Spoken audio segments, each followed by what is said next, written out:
Hello, welcome to 10 at 10. My name is Michael Ramage. I'm the director of the Cyber Education Research Center. Welcome back to 10 at 10. 10 at 10 is brought to you through a partnership between Murray State University, Grow West, the Technology Council of West Kentucky, KY Innovation, and local partners Sprocket Innovation in Paducah and the Kentucky Innovation Station in Madisonville.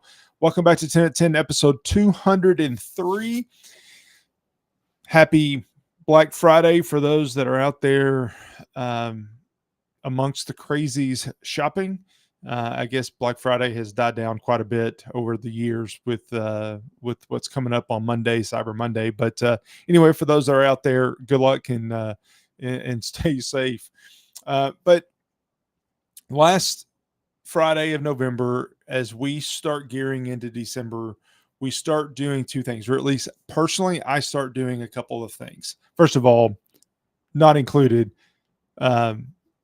Celebrating Christmas. I mean, I love the holiday time. I love the Christmas time, and I like to soak it all up.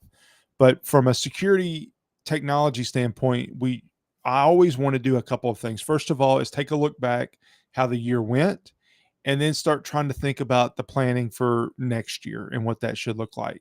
So I thought we would do that this week, but do it in a little bit of a different way. First of all, last year, every year, everybody comes out, and I just grabbed 5 of them here, but everybody comes out with, here's our predictions for 2024, or here's what the predictions are going to be for 2025. And everybody wants to have their predictions. Now, sometimes they look really good, and the folks that make them look really smart. And sometimes you miss them by a ton. If you think about a football season or a basketball season, who's going to win the championship, you always got to make the prediction, but you may or may not be right. Well, in this case, a lot of the predictions were very similar to what each other said. And I thought I would just pick one. In this case, I picked Fast Company, their top 5 predictions that they included, and thought I would talk through, kind of review what they said and how much it actually came to fruition. And I want to do this for a couple specific reasons, and we'll get to them as we go. But so first of all, this was the 5 cybersecurity predictions for 2024, according to the article on Fast Company. And what this article listed, and I kind of go through what these mean. First, advanced phishing. The most effective way for someone to get into your organization is through phishing. It could be email phishing, which is what has traditionally been.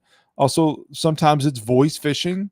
Sometimes it's texting. It may take a variety of forms, but phishing is the most effective way. It continues to be the most effective way. And so we have been teaching user awareness training for years on, here's the things, here's the signs, here's what to watch for in phishing so that our users don't fall for it. So the bad guys have had to ratchet it up. They've had to get more advanced on their phishing techniques. So they're getting more sophisticated. They're getting harder to tell what's real, what's not. All of these things are evolving, and we have to evolve our training techniques. Did we see it in 24? Yes. We saw more advanced phishing techniques. Number 2, AI-powered scams. Did we see that in 24? Absolutely, we did. So we've got to be careful. Back in the day, the email phishing, one of the clues was typos. We can't use that as a indicator. Now, if there's typos, sure. But with AI, there's no excuse to have misspellings or to have poor grammar. So that's not as clear of an indicator of a phishing email as it used to be. So we've got to make sure we watch out for that. There's been examples this year of folks that have created video, AI powered videos to scam organizations out of money. Just this week on the nightly news, on the NBC nightly news, on, I guess it was Monday night, There was a discussion about AI video, and your family should have a safe word to prove that it's you. So if there's a phone call or something of somebody, your kids calling from college saying, "Hey, I need money. Will you put some money in this account?" Or, whatever. How do I know it's really you? Here's our safe word. Um, yes, we're seeing those scams. Increase in supply chain attacks. In my mind, I'm going to make this really simplistic. There's two approaches that you can take.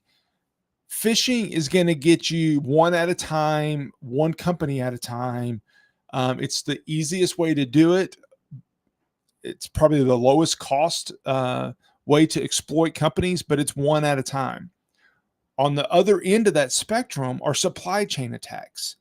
If we can, let me say this differently. If a bad guy can hack and compromise software that is used by hundreds or thousands of organizations, then they can get a one-to-many attack that you just can't with phishing, or typically you can't with phishing. So there are more and more supply chain attacks.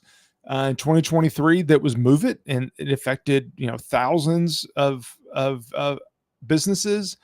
Um, there was a pretty significant healthcare supply chain attack this year.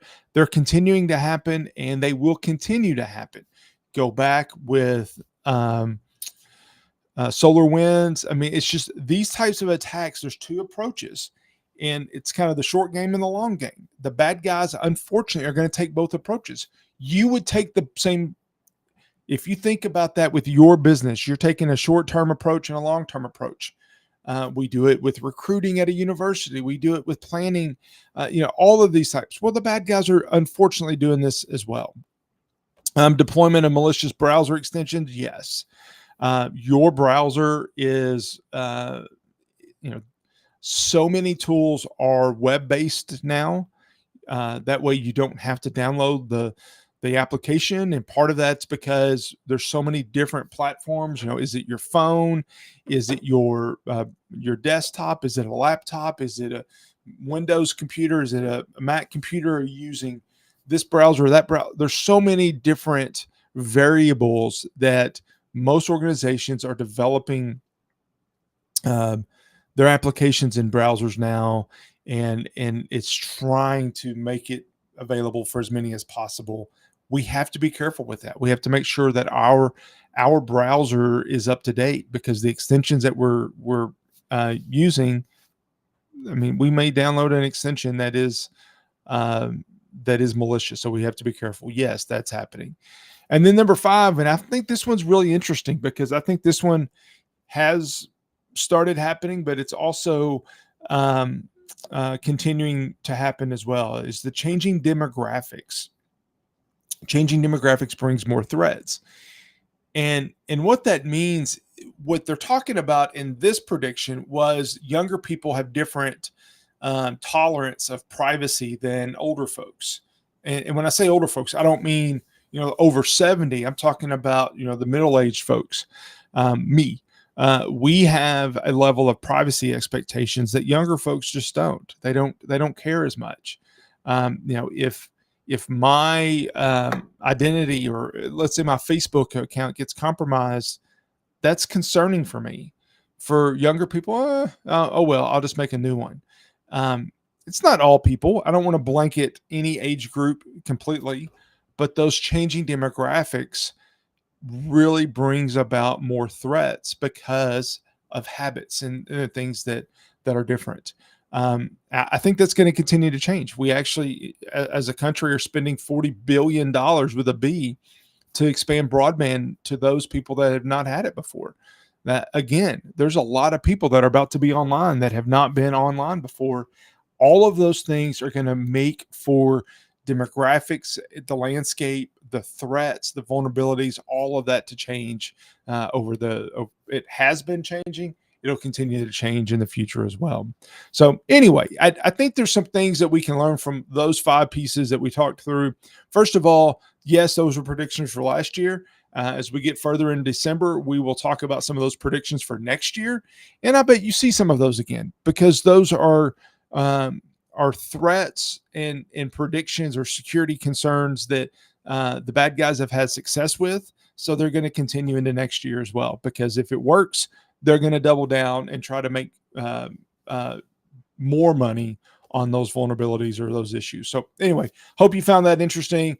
Stay tuned for December, and we'll talk about some of those predictions for 2025, so we can come back next year and take a look at them and that didn't quite happen.